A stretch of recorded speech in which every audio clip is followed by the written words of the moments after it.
नमस्कार, मैं डॉक्टर राजीव अग्रवाल। आज हम आईआरआर का एक ऐसा प्रश्न डिस्कस करेंगे जिसमें आईआरआर के आधार पर मशीन के रिप्लेसमेंट का डिसीजन लेना है। प्रश्न ये आपकी स्क्रीन पर है। इसमें एक इंजीनियरिंग विभाग है कंपनी का जो किसी उपकरण को रिप्लेस करना चाहता है और रिप्लेस करने के लिए उसकी लागत आएगी 2,64,000 रुपये। वर्तमान में जो मशीन काम कर रही है उस मशीन का टोटल खर्चा 2,23,600 रुपये आ रहा है। वर्तमान में मशीन का टोटल खर्चा 4,23,600 रुपये। तो 4,23,600 रुपये वर्तमान में खर्चा आ रहा है। लेकिन अगर हम ये 2,64,000 रुपये की नई मशीन लगा देंगे तो उस मशीन को लगाने से ये खर्चा कम हो जाएगा और ये खर्चा कम होकर हो जाएगा 3,46,520 रुपये। नई जो मशीन लगाएंगे उसकी लाइफ 10 वर्ष होने का अनुमान है और आयकर की दर 25% है। ये कह रहे हैं अगर आईआरआर 10% से अधिक होगी और इस मशीन का पेबैक पीरियड 6 वर्ष से अधिक नहीं होगा तो इस प्रोजेक्ट को वो स्वीकार करेंगे। इसका मतलब पेबैक पीरियड 6 वर्ष से अधिक नहीं होना चाहिए और आईआरआर 10% से अधिक होनी चाहिए। कहने का मतलब ये है इस प्रश्न में हमें दो चीज़ें निकालनी है, एक तो पेबैक पीरियड निकालना है और एक आईआरआर निकालनी है। तो पेबैक पीरियड निकालने के लिए सबसे पहले हम ये देखेंगे कि मशीन में सेविंग क्या हो रही है। वर्तमान में जो मशीन है उसका खर्चा 4,23,600 रुपये आ रहा है। खर्चा आ रहा है 4,23,600, लेकिन अगर प्रस्तावित मशीन लगा देंगे तो 3,46,520 खर्चा आएगा। तो खर्चे में बचत होगी। तो खर्चे में बचत कितनी होगी? खर्चे में बचत के लिए हमने 4,23,600 में से 3,46,520 घटा दिए और ये हमारी बचत आ गई 77,080 रुपये। हमारी बचत कितनी आ गई?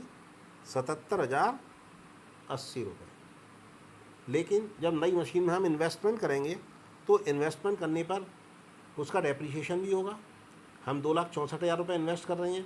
मशीन की लाइफ 10 साल है तो 2,64,000 बटे 10 26,400 रुपये। 26,400 रुपये डेप्रिसिएशन घटाएंगे। डेप्रिसिएशन घटाने के बाद अर्निंग बिफोर टैक्स 50,680 रुपये। अर्निंग बिफोर टैक्स हमारा क्या आ गया? 50,680। इस 50,680 पे टैक्स लगाएंगे 25%। तो हमने 25% ये टैक्स लगा दिया। टैक्स आ गया 12,670। टैक्स घटाने के बाद earning after depreciation and tax आ गया 38,010 रुपये। ये 38,010 रुपये क्या है? Earning after depreciation and tax. इसमें डेप्रिसिएशन और टैक्स दोनों कट चुके हैं। लेकिन हमें एनुअल कैश इन फ्लो चाहिए। तो एनुअल कैश इन फ्लो के लिए जितना डेप्रिसिएशन हमने ऊपर माइनस किया है, ऊपर हमने माइनस कितना किया डेप्रिसिएशन? 26,400 रुपये। ये 26,400 माइनस किया है, इतना ही डेप्रिसिएशन हमको यहाँ प्लस करना है। तो ये 26,400 हमने प्लस कर दिया और प्लस करने के बाद एनुअल कैश फ्लो आ गया 64,410 रुपये। अब हमारा इस मशीन को लगाने से एनुअल कैश फ्लो 64,410 रुपये। एनुअल कैश फ्लो हमें मालूम है। इनिशियल इन्वेस्टमेंट प्लस प्रश्न में दिया हुआ है 2,64,000 रुपये। जब दोनों चीज़ें हमें मालूम है तो हम क्या निकालेंगे? पे बैक पीरियड। पे बैक पीरियड के लिए initial investment amount annual cash flow 2,64,000 बटे 64,410 रुपये और ये हमारा पे बैक पीरियड आ गया 4.1 ईयर। 4.1 ईयर पे बैक पीरियड आ गया। ये क्या कह रहे हैं कि 6 वर्ष से अधिक नहीं होना चाहिए पे बैक पीरियड। तो अगर हम इस मशीन को रिप्लेस करते हैं तो नई मशीन का पे बैक पीरियड 4.1 ईयर है और ये 6 वर्ष से अधिक नहीं होना चाहिए और 6 वर्ष से अधिक नहीं है। इसका मतलब ये मशीन पे बैक पीरियड के आधार पर फिट आ रही है। अब हमें निकालना है आईआरआर। तो आईआरआर के लिए सबसे मेन बात क्या है? आईआरआर के लिए सबसे विशेष बात यह है कि सबसे पहले हमें क्या करना पड़ता है? सबसे पहले हमें पीवी फैक्टर निकालना होता है। सबसे पहले क्या निकालना होता है? PV factor. और पीवी फैक्टर के लिए हमें क्या करना है? Initial investment amount annual cash flow, क्योंकि एनुअल कैश फ्लो प्रतिवर्ष समान है। तो हमने सबसे पहले पीवी फैक्टर निकाला। इस पीवी फैक्टर को हम क्या कहते हैं? वी कहते हैं। Initial investment upon annual cash inflow, और ये V की वैल्यू आ गई 4.1। जब V की वैल्यू 4.1 आ गई तो इस V की वैल्यू 4.1 को हम क्यूमुलेटेड टेबल में देखेंगे, लेकिन किस आधार पर? लाइफ के आधार पर। तो सबसे पहले देखो मशीन की लाइफ कितनी है। मशीन की लाइफ है 10 साल, तो इसे हमें 10 साल वाली लाइन में देखना है।